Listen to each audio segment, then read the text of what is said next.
Alô, meus amigos, Daniel Dias na pista, Daniel Dias na área. Olha, estamos hoje com o nosso colega de mesa já, né? Posso dizer assim, já um amigo, tá entre nós sempre, que é ele mesmo, mestre em filosofia do direito. Ele também é professor de direito constitucional e pós-graduado em direito civil. O Marcos Vicente, claro, né? Já é da casa. Não faça cerimônias, Marcos. Sem cerimônias. Sem cerimônias. Vamos que vamos. E olha, por que o Marcos hoje nos dará entrevista? Porque sempre há algum tipo de situação que pode ocorrer em qualquer âmbito da vida, né?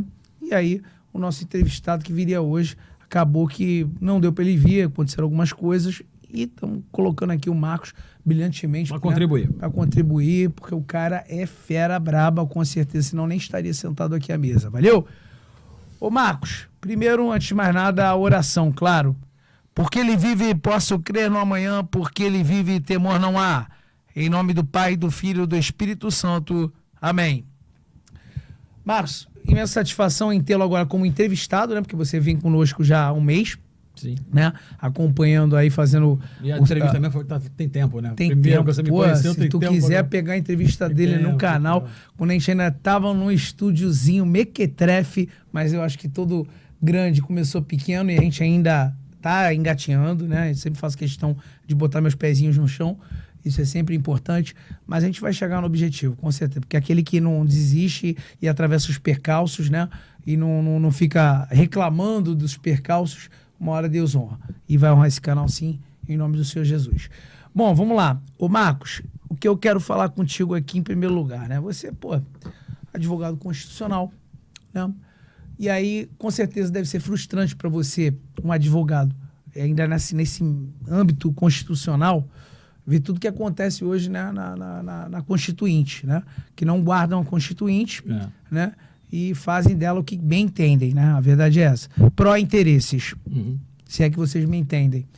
Então, o que acontece? Como é que você vê, né?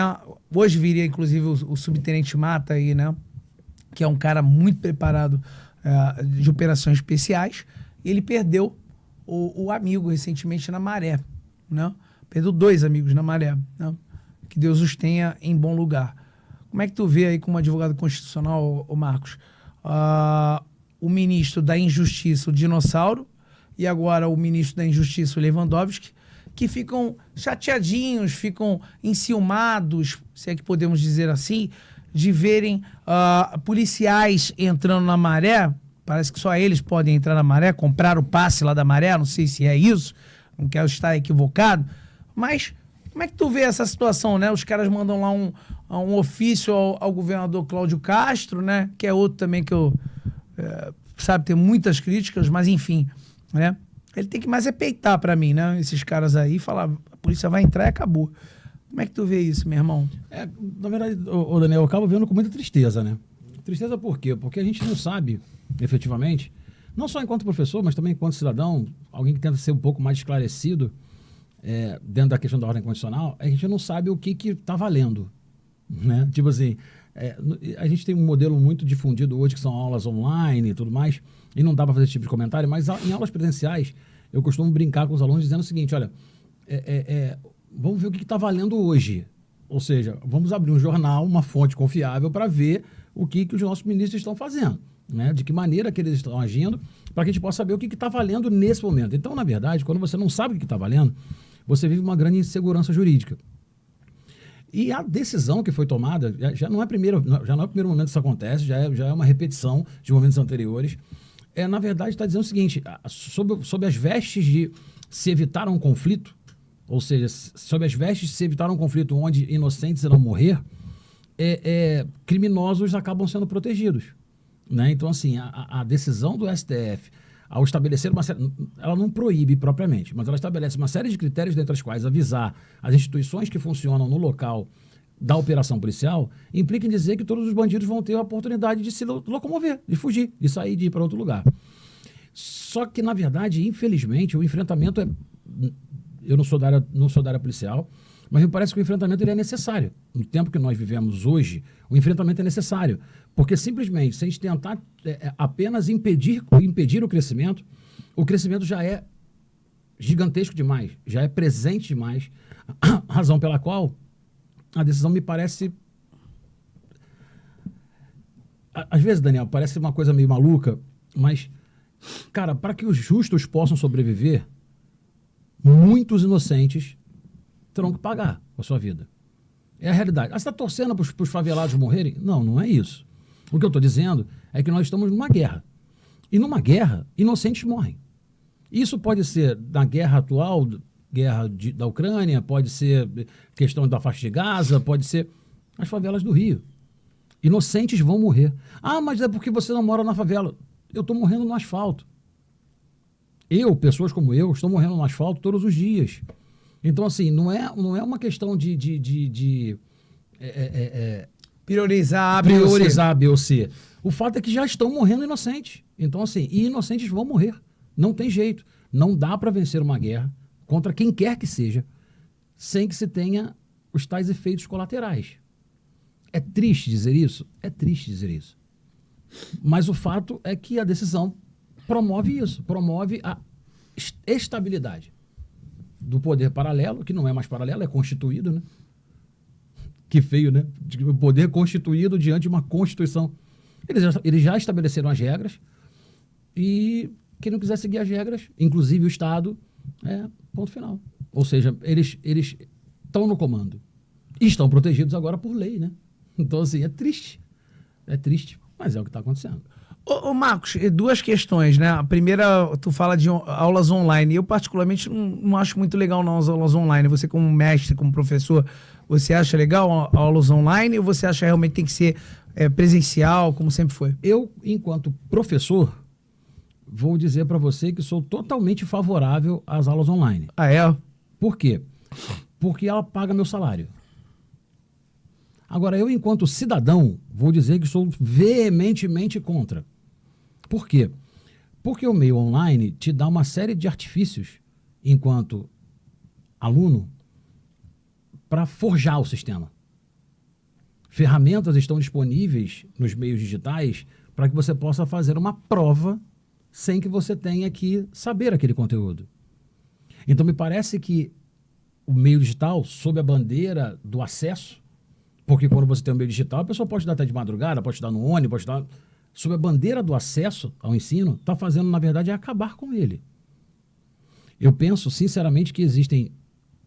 Eu não posso falar de todos os cursos, tá? Posso falar do curso de Direito, especificamente. Eu penso que, por exemplo, você pensar em aulas de prática jurídica, onde você aprende a colocar as coisas no papel, ou disciplinas como TCC, trabalho de conclusão de curso, online... Não funciona. O coleguinha manda não sei quem escrever, que o fulaninho paga para não sei quem escrever. Ou seja, na verdade, o que estamos fazendo é o seguinte, em ambos os casos, né? Estamos vendendo diplomas. E eu digo, vendendo as instituições privadas e também as públicas. Porque nós achamos que não pagamos as instituições públicas, mas pagamos, porque elas são mantidas pelos impostos. Então, na verdade, você paga para estudar na UERJ, você paga para estudar na UF, na USP, onde quer que seja. Você paga, não diretamente, mas você paga. Quando você paga uma particular, você está pagando duas vezes. É a mesma coisa do Sistema Único de Saúde. Você tem um hospital público, que você paga com o seu imposto, e você paga um plano de saúde. Então, você sobrepaga. Você paga novamente por uma coisa. Então, a universidade privada é isso, você paga duas vezes por a mesma coisa. Então, na verdade, está pública, não? Não, a privada, você paga duas vezes. A pública você só paga uma. Mas em ambos os casos você paga. E aí você paga para te dar um papel, para dizer que você é competente para fazer isso ou aquilo. Então, assim, me parece que esse caráter fast da vida, esse caráter do vamos, está criando profissionais muito ruins para o futuro. Tá, só se apresenta rapidamente onde você deu aula, onde você lecionou, no que você se formou, rapidamente aí pro pessoal. Minha vida acadêmica começa com 21 anos de idade. 22 anos de idade. Terminei a faculdade de Direito na Estácio, Universidade Estácio Sá. Fiz filosofia na UERJ, né? E naquele tempo era um tempo que você não tinha muita, como é que eu vou dizer assim, muita exigência quanto à qualificação de formação específica do professor, né? Então você tinha uma série de provas, que você passando nas provas de proficiência, você começava a lecionar. E eu tendo os 2 cursos, tanto Direito quanto Filosofia, eu consegui me colocar para ser professor na Estácio. Né? E fiquei lá por 18 anos, tanto no meio físico como no meio digital. Né? Comecei primeiro com aula de Filosofia do Direito, aí depois eu comecei a me especializar, fiz uma especialização em Direito Civil e Processo Civil, fiz um mestrado na Gama Filho, na extinta Gama Filho, que muito contribuiu, né, para a formação de muitos profissionais que estão hoje no mercado, mas que veio a falir. Né? E depois comecei a trabalhar muito mais no online, né, onde então tem um pouco mais de espaço, e em alguns lugares, que apesar de serem instituições sérias, não vou colocar os nomes porque estão me devendo. Na medida que estão me devendo, também não farei nenhum tipo de vexame, porque assim, eu fiquei 18 anos na Estácio e tenho 0 reclamação. Você voltaria para a Estácio hoje? Não. Por que não? A carga horária é muito alta. O nível de exigência é muito alto, é muito elevado. E não porque a instituição ela é formadora de grandes profissionais. Não é isso.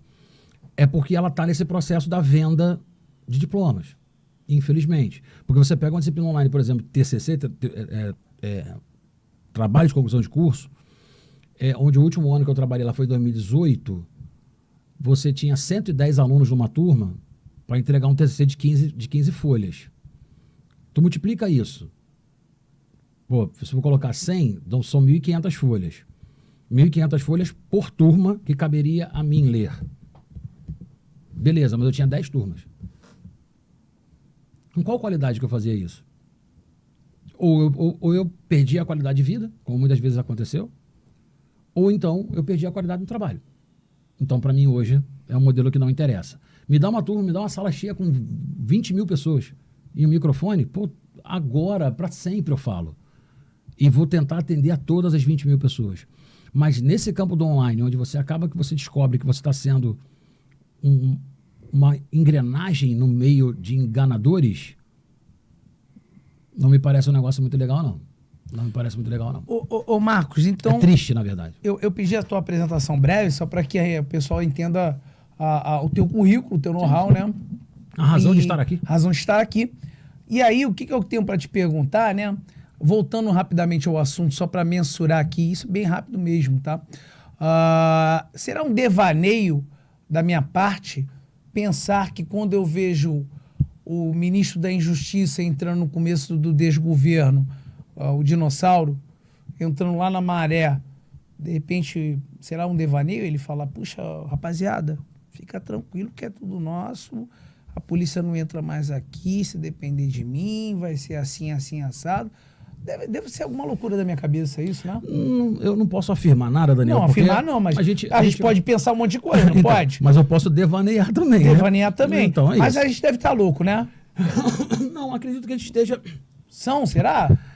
Não, eu acho que só tá esquecendo de perceber uma coisa. Lá também tem eleitores. Sim, tem muitos. Entendeu? Então, assim, e esse momento, inclusive, de campanha, de pré-campanha política, né? Agora, as eleições municipais, demonstra que as pessoas vão procurar os seus votos, né? Quem sabe não foram lá eventualmente agradecer os votos que o chefe deles recebeu? Sim. Quem sabe, né? Eu só acho realmente estranho, e aí eu vou dizer ao contrário, né? Não sei se eles foram lá de peito aberto, que eu acredito que não, sem nenhuma comunicação, sem nenhum contato, sem nenhuma informação com os donos do local. O que pareceu não era peito aberto.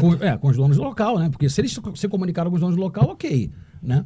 Mas se não se comunicaram, eu achei até estranho. Porque como assim não teve reação bélica? Porque o ministro da Injustiça sempre é uma figura, não, né? O da Justiça é no grata, né? Isso. O da Injustiça, será que não deve ser mais ameno? Eu acredito, infelizmente, eu não posso dizer, não posso afirmar, claro mas eu acredito que existem acordos em todos os níveis. Em todos os níveis, né? Todos os níveis, do mais baixo até o mais elevado.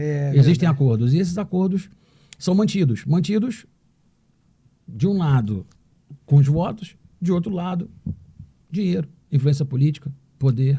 Pois é. Inclusive tem muito eleitor lá desse governo atual, desgoverno atual aí, lá preso, né? Tem muito eleitor preso, né? É curioso, né? Tipo curioso, assim, legal. Tipo assim, o cara ganha, quem comemora, né? Não que pessoas de bem não possam ter votado, tá? Assim, eu acredito muito na consciência política. Diga-me em que situação o Brasil é pioneiro em tecnologia. fora no Proálcool? Não tem, pô. Não dá para acreditar nisso. O Brasil não consegue ter uma montadora de veículos. Tinha algum gel no passado, fazia com fibra de banana os carros, e não aconteceu. A Petrobras funciona com tecnologia externa, estrangeira. Entendeu? Então, assim, a Petrobras, a empresa brasileira, tá bom, mas ela minera o petróleo com tecnologia estrangeira. A gente não produz nada de tecnologia. A urna eletrônica é o nosso baluarte, é o nosso estandarte, perdão. Não há de ser, né? Então, eu sei lá, eu fico dentro dessa linha de tramóias, vamos colocar assim, né? Eu acredito que pessoas boas votaram também. Tramóias, meu Deus do céu. O que a gente tem pra hoje nesse país? Tramóias. É daí pra até, baixo. É um termo até antigo, né? Tramóia. Mas é daí pra baixo. Então, assim... Você ainda foi gentil ainda. Mas pessoas de bem votaram. Entendeu? Votaram. Tem pessoas de bem que votam nesse... Eu não tenho razão de não pensar nesse energúmeno. Tem pessoas que votam, mas tem porque na maior parte dos que votam e são de bem, são ignorantes mesmo, na realidade, né? Não são pessoas realmente muito esclarecidas. As esclarecidas têm interesse. Daniel, sabe o que eu acho? Eu acho que todo mundo... Eu vou colocar 95%, como eu gosto de falar, né? 95% das pessoas, pelo que os 5% são diretamente todos aqueles que não se acharem nos 95%. Os que raciocinam, não os 5%. Não. Aqueles que se acharem criaturas efetivamente boas, acima da média e tal. Todo mundo vota por interesse. Todo mundo, sem exceção, 100% das pessoas votam por interesse. O problema está em qual é o seu interesse. Porque se o seu interesse é um interesse social, de melhoria para a cidade, melhoria para o país, para o Estado, é um interesse. Mas é um interesse que visa o coletivo. O problema é quando você vota por interesse que é interesse subjetivo. E de outro lado, você vota por interesse subjetivo. Como, por exemplo, assim, olha só, eu não gosto de trabalhar. Eu tenho um cargo que, se eu votar no outro candidato, eu vou ter que trabalhar. Então, eu vou votar nesse aqui, que ele não vai querer que eu trabalhe. Então, veja, eu diria que até sob uma perspectiva muito mais, como é que eu vou dizer assim, mais chata, talvez, eu tenho certeza que alguns policiais pensaram assim, ainda bem que eu não vou ter que subir o morro. Por que então eles não votariam no presidente que aí está? O interesse dele é legítimo? Cada um vota conforme o seu interesse.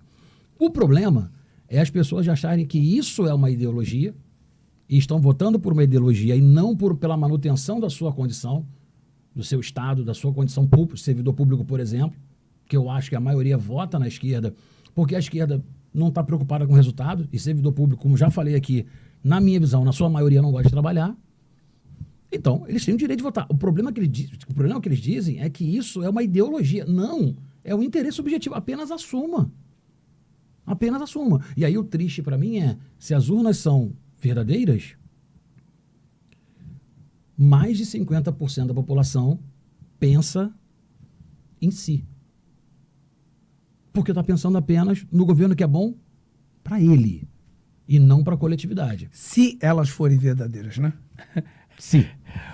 Sim. E aí as ruas não nos mostram isso. É isso que eu tô achando estranho, né? As ruas não mostram... E quando eles falam em fazer uma manifestação pró o que eles acreditam, a gente vê lá meia dúzia de gato pingado, né? Eles, até nas manifestações fechadas desse desgoverno, você não vê ninguém lá. É engraçado como ele não atrai nem o próprio público. É isso que eu acho engraçado. Só aquele pessoalzinho que ele deve lá dar um café com leite lá pra eles, né? Aquele pão com mortadela de sempre, aquela coisa. Mas olha, vamos lá. Eu tenho 3 coisas ainda pra falar contigo. PL do aborto, ensino continuado. E tenho que falar também da perseguição às pessoas na universidade que realmente se declaram de direita. Então, vamos por parte, né? Ensino continuado. O ensino continuado, quando foi colocado lá em São Paulo, né? Ele é um ensino, né? E aí depois foi adotado em muita parte do Brasil, né? Onde a pessoa não repetia mais por matéria. Na nossa época, você ficava em recuperação em 2, na terceira bombava direto. E isso, né, era o mais justo, né? Porque você tinha que ter uma meritocracia para você poder realmente chegar ao próximo ano, à próxima série. Mas, enfim, primeiro, eu tenho duas para mim aqui. A primeira, que o ensino continuado foi feito, que a pessoa não repetia se ela tivesse um número de presença, né? Eu me esqueci a percentagem de quanto que ela deveria ter de presença. Acho que, se não me engano, aproveitamento presencial. 75%, se não me engano, era isso, né? É o que se cobra, né? A universidade também é isso. Então foram duas questões aí. Primeiro, mostrar um alto grau de escolaridade, de alfabetização para gringo ver, para se falar lá fora que não, o Brasil não é mais um país de analfabetos, mas para o contexto nacional, para mim foi criado isso justamente para nós termos esses jovens de hoje em dia que nós temos aí, os chamados idiotas úteis, né? Porque quanto menos um cidadão está preparado, ele se torna mais vulnerável, mais fácil de entrar na mente dessa pessoa, você consegue manipular melhor, né? Tu vê agora, haja visto as greves nas universidades federais que tomaram conta do país, né? E eu vejo jovens imbecis aqui, até um vídeo aqui que eu peguei hoje, de jovens falando, né? A música que a gente tem que cantar é tira o título, vota e bota fora Bolsonaro. E esses mesmos jovens imbecis estão agora falando que a greve está acontecendo, que é grave, a greve, porque é grave? Porque aí falando os mesmos jovens, né, que reclamaram do Bolsonaro, mas que na época não haviam essas greves em universidades federais. Então, eu acho que eles fizeram bem a parte deles, eles conseguiram o que eles queriam lá atrás, há 20 anos atrás, quando fizeram o ensino continuado, né, onde só repetia se não tivesse as faltas necessárias. Aqui no Rio tem a aprovação automática também. Aprovação automática e tudo mais. Conseguiram, tiveram sucesso, né, porque formaram imbecis, formaram idiotas úteis, esses mesmos idiotas que são capazes até de falar, se perguntado a eles, poxa vida, o que se atribui a essa greve federal, você acha? Não é o governo Lula que deixou de dar as verbas, né, para as universidades? Com certeza eles já estão sendo doutrinados lá dentro, os professores devem falar, e já até ouvi professores falando, não é o Lula, porque tem que passar no Congresso, tá? O Lula não tem culpa de nada e tudo mais. Se perguntado a eles vão falar até que é culpa do Bolsonaro que já está fora. Muito Tenho certeza que vão falar isso. Então, como é que você, mestre, um professor, 18 anos de sala de aula, né? Hoje não dá mais aula porque não quer, mas esteve envolvido, está envolvido, porque isso nunca vai querer polícia, nunca vai deixar de ser polícia mesmo, já tendo se reformado, né? Como é que tu vê, cara, esse quadro da educação caótica, dos idiotas úteis que aí estão, do ensino continuado que lá atrás foi muito bem pensado, muito bem dirigido para esse momento atual que estamos vivendo hoje? Como é que tu vê isso aí? Daniel, sabe o que acontece? Existe uma coisa chamada sistema, na minha interpretação, né? Sistema da qualidade total. Como assim? Eu finjo que faço, eu finjo que te dou, você finge que recebe e fica todo mundo feliz.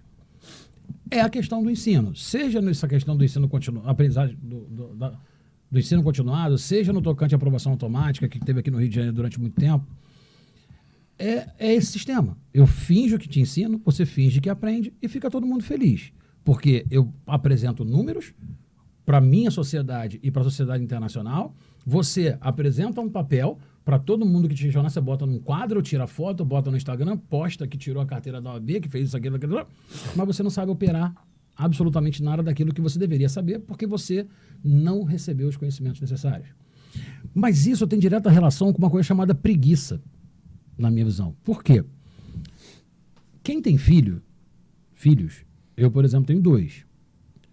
Uma menina já mais velha, né? Já está na universidade e tal, não sei o quê, e um menino mais novo. Até citei ele aqui outro dia, estou fazendo no próprio colégio naval e tal, não sei o quê. A minha filha, em função de uma separação, não tive muito contato com ela, mas meu filho tem um contato muito próximo com ele.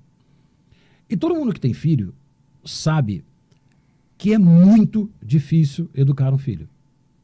É muito difícil. É mais difícil educar um filho do que educar um bulldog francês, que é um cachorro que eu já tive um também, que é um dos reconhecidos como o mais burro de todos.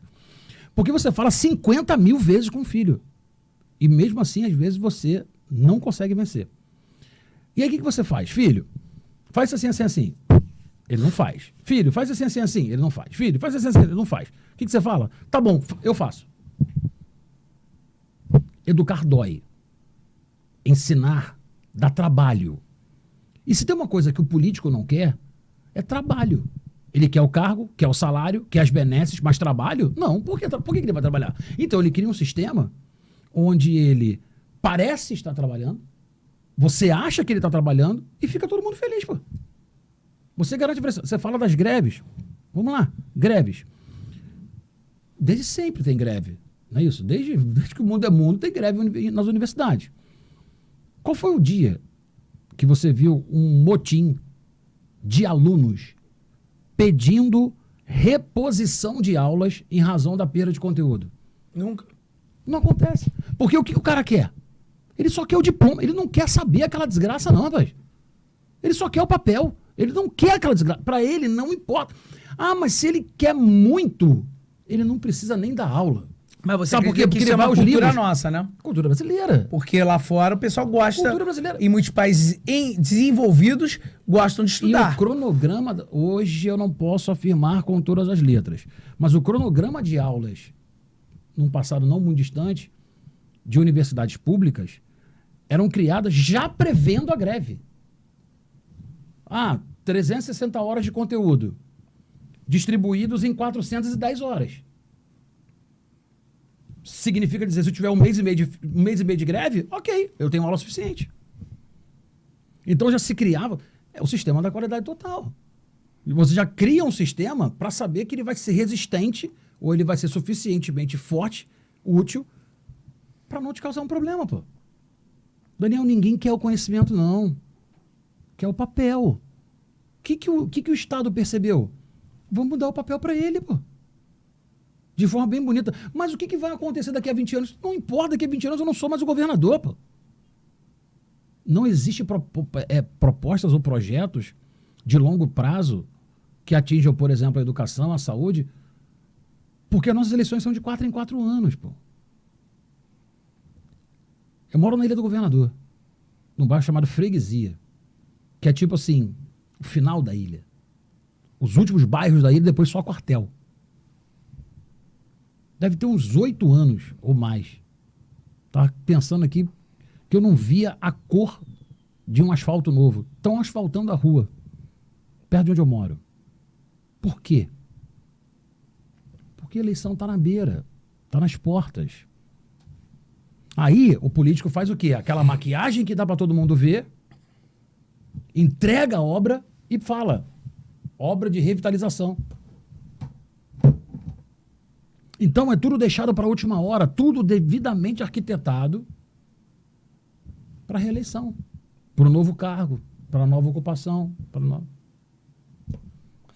Então, eu e o Hugo tivemos em Brasília aí recentemente, a gente viu o circo que é aquele lugar, os corredores de Brasília dentro da Câmara Federal. É um bate-papo, é o cara beijando a menina no corredor, não beijando na boca, tá? Mas beijando, ô fulano, tudo bem e tal. Um grande circo, Realmente o que ele falou tem muito sentido, que os políticos não querem trabalho. Parece que estão trabalhando, né? Se projetam como trabalhadores, mas não trabalham. O que a gente mais viu foi nego circular para lá e para cá, sem contar a cabide de empregos que eles geram ali dentro, né? De um monte de gente que trabalha para eles ali ou finge trabalhar. Mas, Daniel, nem critico. Eu nem critico sob a ótica seguinte, eles não querem trabalho. Ok, eu também não quero, eu quero emprego. Só que quando você é representante de uma classe de pessoas, você não tem essa opção. Você se candidatou, você deveria saber que você vai ter um enfrentamento diário para atender as pessoas que te elegeram. Só que não. Ele só vai atender as pessoas que o elegeram nas proximidades das eleições. Entendeu? Então, assim, é muito... por isso estou dizendo, acho que para mim tem acordo em todos os níveis e esses acordos são muito nefastos, são muito ruins, porque sempre alguém paga o preço. E quem é que paga o preço? O cidadão. O cidadão. Por exemplo, eu tenho um exemplo familiar. Minha irmã, médica, que é anestesiologista, que dá aula numa instituição pública. Não vou dizer qual é, porque de repente ela vai ficar chateada se eu falar. E ela dá aula, ela deu aula, inclusive, durante a pandemia. Pandemia é momento em que os médicos, os futuros médicos, que tinham que fazer os seus estágios nos hospitais, ficaram em casa. E depois aprovaram automaticamente em algumas cadeiras, como oftalmologia. Aí, tipo assim, eu sei, daqui a 5 anos, você vai no oftalmo, o cara não sabe o que é oftalmologia, porque ele vai pra prova, pô. É uma situação, né, de calamidade. E a minha irmã tem um problema que fala o seguinte, olha só, eu preciso formar vocês bem, porque no dia que eu tiver um problema, quem vai me anestesiar é você. Os outros têm esse tipo de comportamento? Não. Clínica, no hospital. Minha irmã orienta a cardiologia, por vezes. Porque o cara não foi, pô. Simplesmente. Pô, mas isso aqui não é importante. Mas o cara não está percebendo que ele não tem como se auto-operar.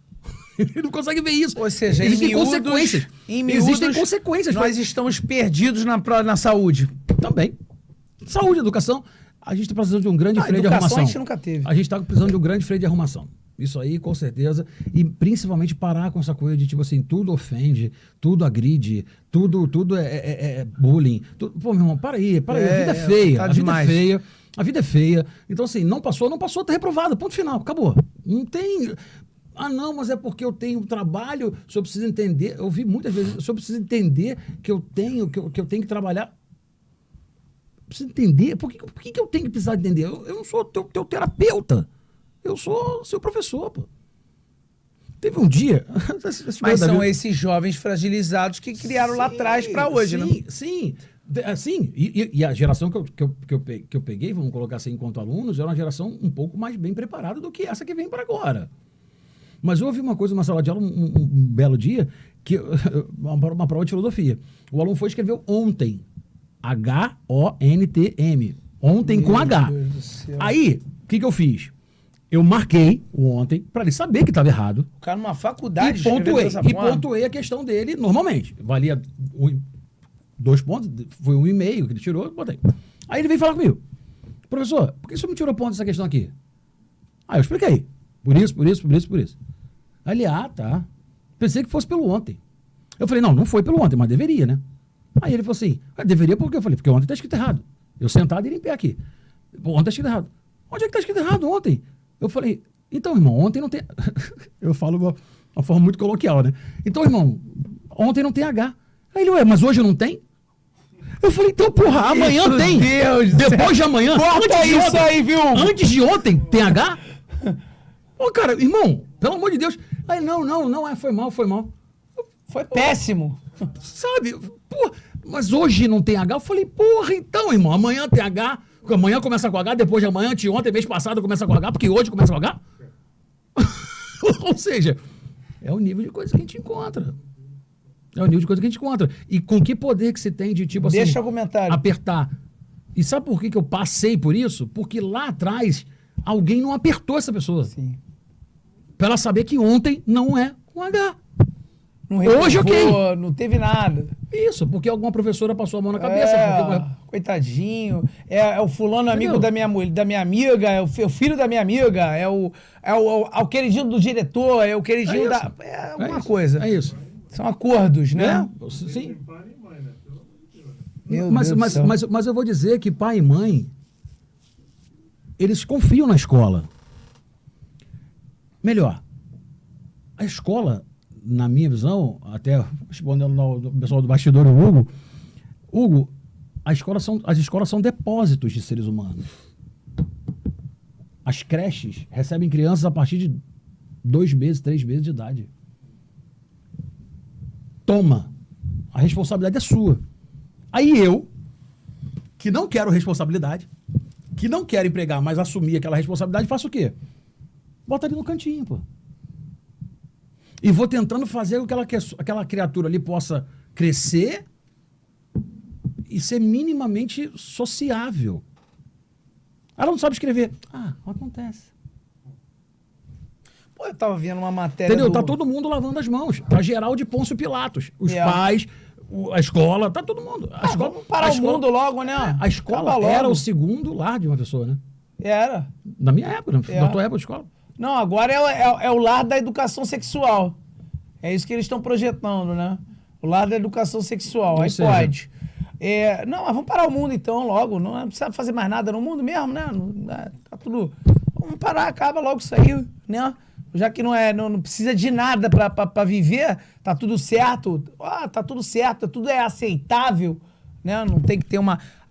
eu mandei tá tudo no Google, né? Eu mandei uma matéria lá, um dos cortes que você fez pra mim, eu mandei lá no TikTok, aí eu botei lá, né, no QI, mandei lá no QI.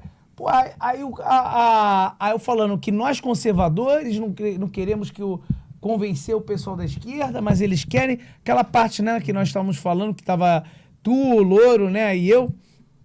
Cara, eu vi um comentário, provavelmente de um idiota útil, né, que falou assim, sempre detestei esse tipo de gente muito correta, muito certinha, muito educada. Não gosto desse tipo de gente. Foi esse o comentário que o cara fez em cima do meu comentário, que foi na minha fala, que foi eu falando, nós conservadores não queremos convencer a esquerda, mas se é a esquerda, acabou o mundo, tem que ser assim, tem que ser assado, e se não vão entrar com o processo, é mimimi, é o que você falou aí, né, que tá tudo muito chato, que tá tudo muito difícil de viver. Enfim, aí eu tava falando que nós conservadores, né, se nós somos a favor da arma, nós não queremos convencer o outro colega de ter uma arma, né, mas a esquerda não, ela não quer que nem ela tenha e ninguém quer. E aí, pô, o comentário do cara foi esse, cara, no QI. Eu esperava mais, eu nem respondo um comentário desse que é pífio, não dá pra me responder. Não dá pra me debater com uma pessoa que não tem nenhum tipo de inteligência, né? Porque o cara que é inteligente não vai responder um negócio desse, não é com uma mensagem dessa. Ele vai falar alguma coisa, ou ele vai se colocar contra e vai mostrar o porquê ele se coloca contra, aí ele vai falar das ideologias dele. Mas, assim, não gosto de gente muito educada, muito certinha. Nunca foi o meu gênero gostar de gente assim. Mas esse o tipo de aluno que você devia ter tido na sala de aula, cara. Daniel, pensa só. Até nos meus estudos atuais, né? Eu estava falando antes, tá, mas isso é para um outro momento. Pensa numa coisa errada. Você, pensa numa coisa errada. Oi? É ou não é uma coisa boa? Cara, o errado é bom. O errado é gostoso. Só que a vida não autoriza que a gente viva nos erros. A gente tem que prezar pelo acerto. E o acerto dói. O acertar te cobra. O acertar te exige. Quando você fala assim, eu nunca fui muito a favor de pessoas certinhas, está dizendo o seguinte, olha só, cada um libera geral, faz tudo o que quiser, a gente vai virar em pouco tempo Sodoma e Gomorra. Já estamos, não só sob a perspectiva da sexualidade, mas sobre qualquer perspectiva. A gente está indo por um caminho sem absolutamente rumo qualquer. Sem norte. Sem norte. Onde tudo está certo, tudo está bom, tudo... Gente, quando a gente perde a noção de erro e de acerto... Daniel, você é um ser humano, eu sou um ser humano. Por definição, você erra. Por definição, eu erro.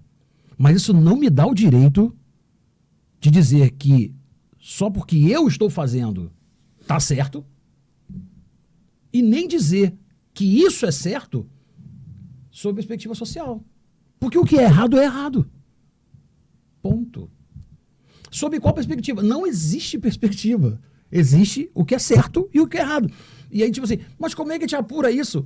É só você apurar a natureza humana. É só você apurar o que é o ser humano. Que você vai chegar em bases que são bases muito sólidas a respeito do que, cara, é só isso. Sem muito falar de religião, cara, não vai longe. Não precisa nem ler a Bíblia toda. Os 2 principais mandamentos. Amar a teu Deus sobre todas as coisas e teu próximo como a ti mesmo. Pronto, você já começou muito bem a fazer as coisas certas. Mas você prefere fazer o errado, e você quer legitimar o errado, dizendo que ele está certo. Porque você faz, então agora passou a ser certo. Não é por aí, cara. E a gente está vivendo nisso. É todo mundo chegando a barreira da moral para lá. Vai chegando a barreira da moral para lá. Vai empurrando, vai empurrando. Não, porque eu faço. Não, eu não critico ninguém. Você não critica ninguém porque você não quer ser criticado. Porque você quer viver num mundo que você julga ser o mundo bom, pô. Mundo de Nárnia, né? Pô, é a maleta de Jumanji, pô. Há de ser, pô. Verdade. Entendeu? Então, a gente está vivendo num mundo tão feio, tão fantasioso, e as pessoas têm medo da realidade. Cara, olha só. A escola, ela pode ensinar absolutamente tudo aquilo que está nos livros didáticos, sob a perspectiva do conhecimento humano, dos ramos do conhecimento humano. Matemática, física, biologia, química, história, mais à frente, direito constitucional, cálculo 1. Qualquer outra coisa que seja de natureza ideológica, não cabe, pô. Nem uma ideologia de nacionalismo, como, por exemplo, conduzir as pessoas a saber todos os hinos de forma... E nem a libertinagem. E nem a autorização. E isso é tão triste, porque assim, ó, a escola, quando ela toma essa postura de colocar a vida, a opção, o jeito de ser, ou a escolha LGBTQIA+, W Power duplo, como regra, está mutilando uma família que eventualmente quer dar uma outra orientação para uma criança. Tá se intrometendo numa área que não é dela. Pô, cara, meu filho tem 14 anos. Meu filho pode amanhã ou depois chegar pra mim, pô, pai, eu sou gay e tal. Pode, pô. Mas que ele decida isso. Não os outros que ficam enfiando as coisas desde cima.